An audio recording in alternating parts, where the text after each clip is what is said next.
anticipated trial against Sean Diddy Combs is now underway. It was a whirlwind day. A jury was seated, opening statements were delivered, and the first two witnesses, a male escort and a former security guard, were called. But once the opening statements began, Combs was much more dispassionate. At one point, as a man who says he was paid to have sex with Cassie Ventura while Sean Combs sat on the corner meditating. Combs pushed his chair away from the defense table. His arms went down and he crossed his legs, listening impassively to all of this. At that point, when the male was testifying, his daughters left the room. Hey Cassie, how are you? How do you feel about all the allegations with Diddy going on right now? Do you feel justice is being served right now? Have a good night. Y'all, the Diddy trial just started and the courtroom didn't even get past opening statements before the real bombshell dropped. Cassie's name was the name on everybody's lips, but not the way folks expected, because the prosecution straight up claimed that Cassie wasn't just a victim. She was the one booking the hotels, calling the girls, and setting up the freak-offs like it was her job. And suddenly the whole room went silent. Cassie, the woman we've been all praying for, the survivor, the symbol of what Diddy allegedly put these women through, now being painted as the one who made the whole thing run like clockwork.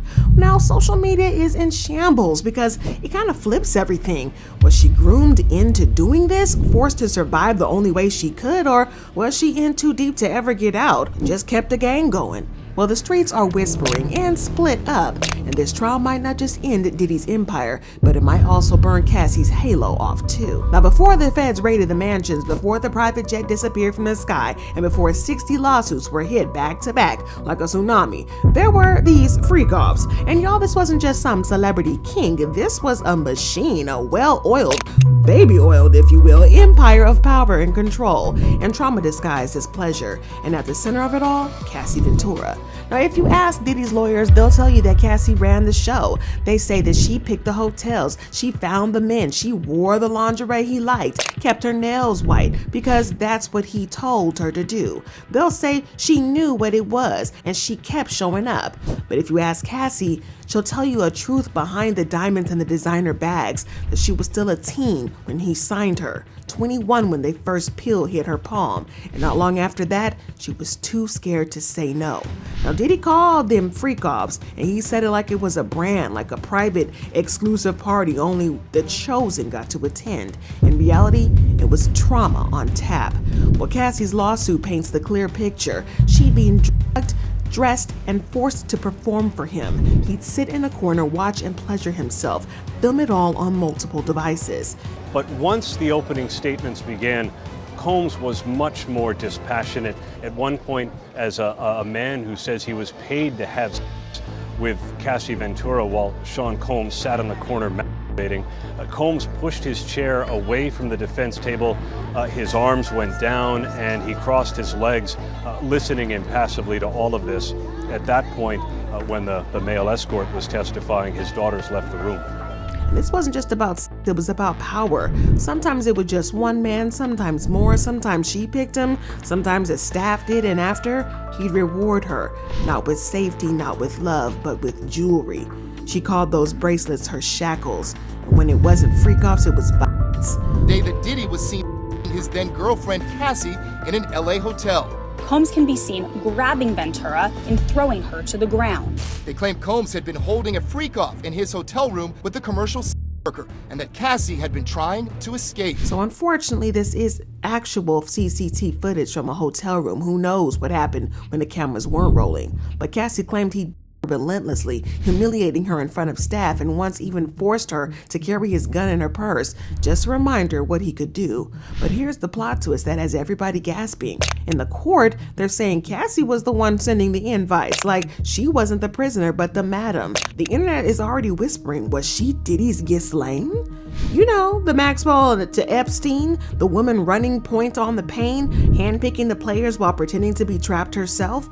Because when the mansion doors closed and the camera stopped flashing, somebody was making the calls. And the feds are now wondering if Cassie was deeper in the dark than anybody realized. So now the world's asking, was she manipulated into playing along just to survive, or did she become part of the very machine that almost destroyed her? Because what Diddy built wasn't just a party scene, it was an ecosystem. And if Cassie helped him run it, even under duress, That's a whole different type of reckoning. Now, Cassie didn't just fall into Diddy's world. She was brought in, handpicked, 19 years old, barely out of MySpace fame, and suddenly the object of obsession for a billionaire twice her age.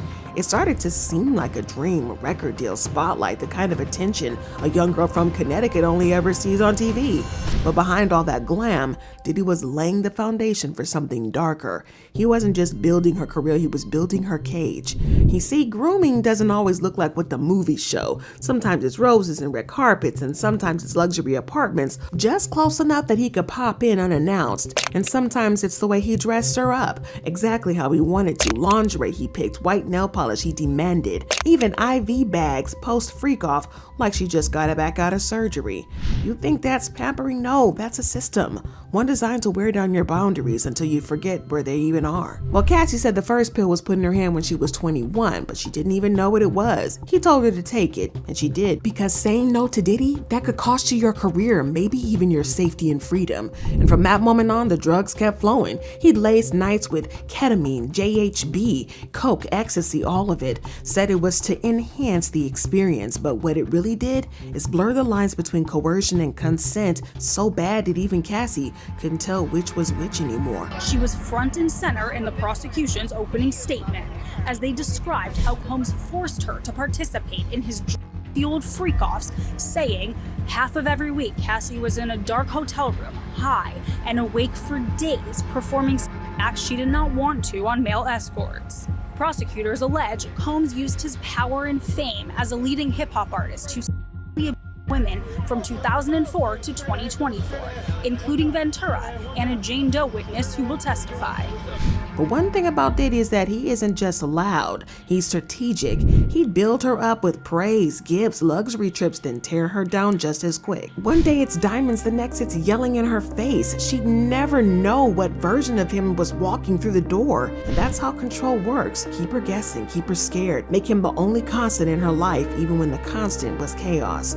He even made her carry his gun, y'all. Put it in her purse with no reason, no explanation, just hold this. And when your man's a powerful, violent billionaire with a temper and a weapon, how do you ask questions? You pray you just get through the night. Now, the prosecution says Cassie was the one booking the rooms and calling them in, and maybe she was. But when you've been broken down like that, drugged, isolated, traumatized, sometimes the only way to survive is to play along. When the man owns your contract, owns your apartment, your money, your image, you start to believe the only safe space could be right next to him. Now, in the public eye, they were hip-hop royalty. Diddy and Cassie, the mogul and his muse. He posted her on red carpets, bought her designer bags, gave her roles and music videos like she was the one in charge, but behind those flashing lights was hell. Cassie wasn't his girlfriend, she was his possession, his pretty little puppet, the kind he would parade around one night, then curse out and beat the next. Multiple witnesses say they saw it, her makeup artist, his security, even her close friends like Tiffany Red. What did y'all do? Because I could see that she was like really sedated. That was the first time I ever seen her like high before. And then he says, tell your girl she wants some birthday.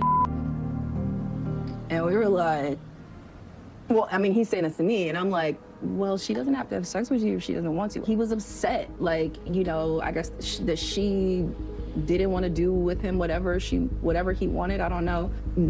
I don't feel like I could advocate for myself in that moment. Like, I realized, like, oh, this guy is dangerous. Tiffany also wanted to drive this message home. I don't think people understand what it's like to be traumatized by somebody famous and rich, because you can't get away from that. But Cassie didn't hide in fear. You could see it in her eyes, at parties and studios, in Uber's home after he left her stranded in the street.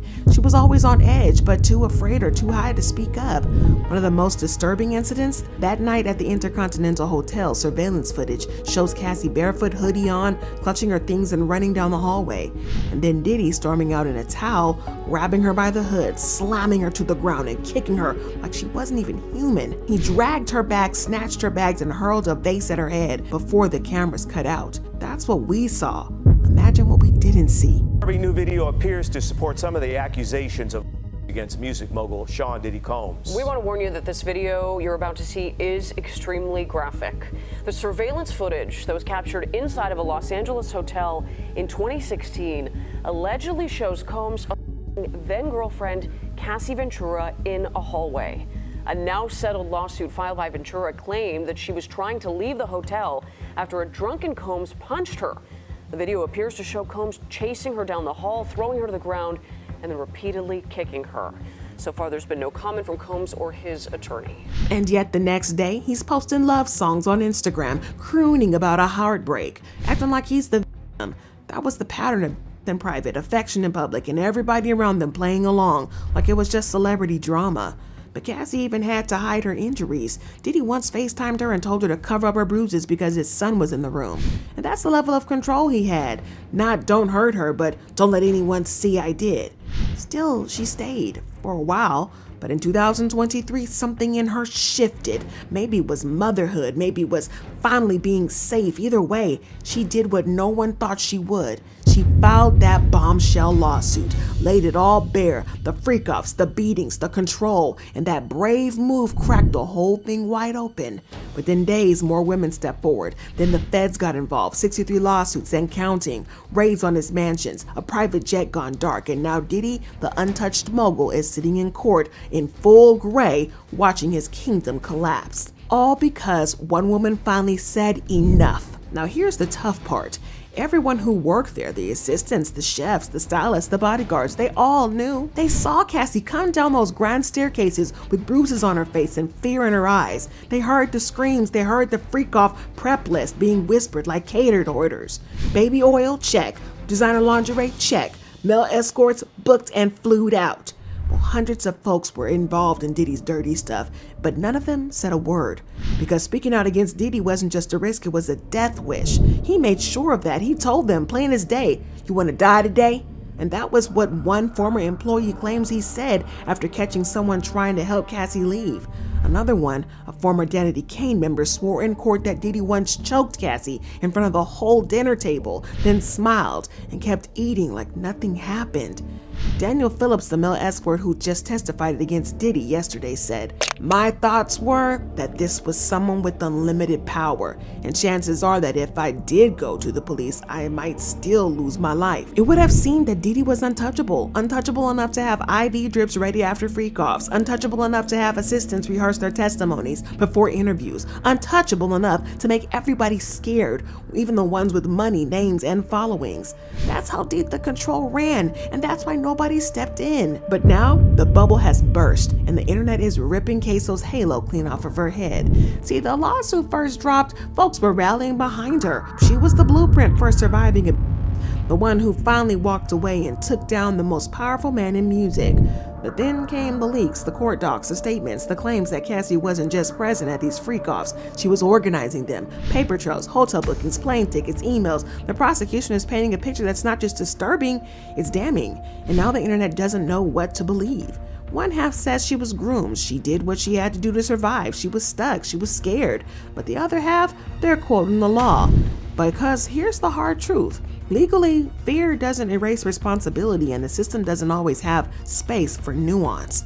If the feds can prove that Cassie arranged those freak-offs even under duress, she could be facing charges herself. Not trafficking maybe, but conspiracy, or at the very least, obstruction. And that's why her name being said in court like this hit so hard. It wasn't just gossip anymore, there's some evidence. And now the narrative is flipping. Threads are calling her the new Ghislaine, and fans are starting to wonder, did she really want out, or did she only speak up when the money stopped?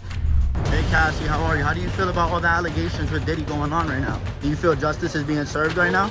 Have a good night. Because let's be real for a millisecond, Cassie didn't leave Diddy after the beatings, or the freak-offs, or the hotel. She left when he stopped prioritizing her, when she got replaced, and she stayed silent for years. Until that Adult Survivors Act window opened and folks are saying, why now? Was it healing or was it strategy? And this is where it gets messy, because trauma and accountability, they're both real and sometimes they collide. Cassie was young, he was powerful, that's not up for debate. But does that erase what she did later on? What about the girls she allegedly brought in, the men she scouted, the events she also set up? Wait, was she just being used, or did she in turn use others? And that's where the internet is split. Some are furious at the idea that her could even be questioned. They say that she deserves grace, that survivors often become complicit just to stay alive. But others say grace doesn't mean immunity. You can be hurt and still hurt others. You can be a victim and a facilitator, and maybe that's the painful truth of it all. But now add this, there are whispers that Cassie might have been offered immunity in exchange for cooperating, that she gave feds names, videos, and insight into the Freakoff structure in return for protection. If that's true, the bombshell isn't just what she did, it's what she knows. And what if she doesn't talk? What if she's protecting people even now because not only is she loyal, but that she's also scared? Diddy's list of accusers is growing every week, but this list of accusers is shrinking, as Cassie, depending on how the trial plays out, might end up sitting somewhere in between, not a villain, not a hero, but just one more woman twisted up in the wreckage. And y'all, the wreckage is massive. This isn't just about a system, about money, power, silence, shame, and Cassie was a part of it. And that's what the courtroom is asking now. Not was she hurt, but was she complicit? And if the answer is yes, even a little bit, she might not just lose public sympathy, she might lose everything, including freedom. Now the courtroom is buzzing, and y'all, Diddy's trial has just begun and it's already messy as hell. Male escort Daniel P hit that stand and did not hold back, said he got paid thousands to get freaky with Cassie while Diddy watched from the corner, and sometimes jumped in himself. Yeah, that type of FO. Well, Daniel claimed that Diddy made him pee in Cassie's mouth while she choked and filmed the whole thing like it was a movie for blackmail against the woman he pretended to love. Daniel also said he witnessed Diddy physically assault Cassie. Y'all, it's disgusting. I heard him yell out, "Babe, come here." Combs came out the room and I saw a liquor bottle fly past her and hit the wall. He grabbed her and by her hair and dragged her by her hair into the bedroom. She was screaming and he pulled her into the bedroom. And what I heard sounded like him slapping her. He also described an incident where she ran out of the room nude, shaking, and jumped into his lap for protection. And Daniel testified, she basically tried to convince me that it's okay and I'll be okay. And I said, it is not okay and you need to get help. And through it all, Diddy's playing like he's Jekyll and Hyde. Outside court, Diddy's blowing kisses like he's still in a music video. The highly anticipated trial against Sean Diddy Combs is now underway. It was a whirlwind day. A jury was seated. Opening statements were delivered, and the first two witnesses, a male escort and a former security guard, were called. But once the opening statements began, Combs was much more dispassionate. At one point, as a man who says he was paid to have with Cassie Ventura while Sean Combs sat on the corner meditating. Combs pushed his chair away from the defense table. His arms went down and he crossed his legs, listening impassively to all of this. At that point, when the male was testifying, his daughters left the room. Inside, cold as ice, barely blinking while folks spill nightmare-level tea. Y'all, I mean, imagine listening to these people testify about your dad's gross acts. No wonder they were left reaching. No wonder they left. But Cassie's up next to testify, and y'all, the courtroom is holding its breath. Even though she already settled her case, this is different. This is criminal. And Diddy's team is ready to flip that script, saying she wasn't a victim and she was in on it. If the jury buys that she helped run these freak-offs, it could really get ugly for her too. And let's not forget, sis is 8 months pregnant right now. She's about to take that stand carrying new life while testifying about some of the darkest moments of hers. Meanwhile, she's blowing kisses and smirking at the cameras like it's a red carpet too. So now it's your turn. What do you think? Is Cassie still the victim here, or did she help keep the freak-off machine running? And what kind of sentence would Diddy really get if all this holds up? Let me know in the comments what you think, and don't forget to hit that follow, because you know we're following this whole entire trial, and the next video is going to get even deeper. Stay tuned.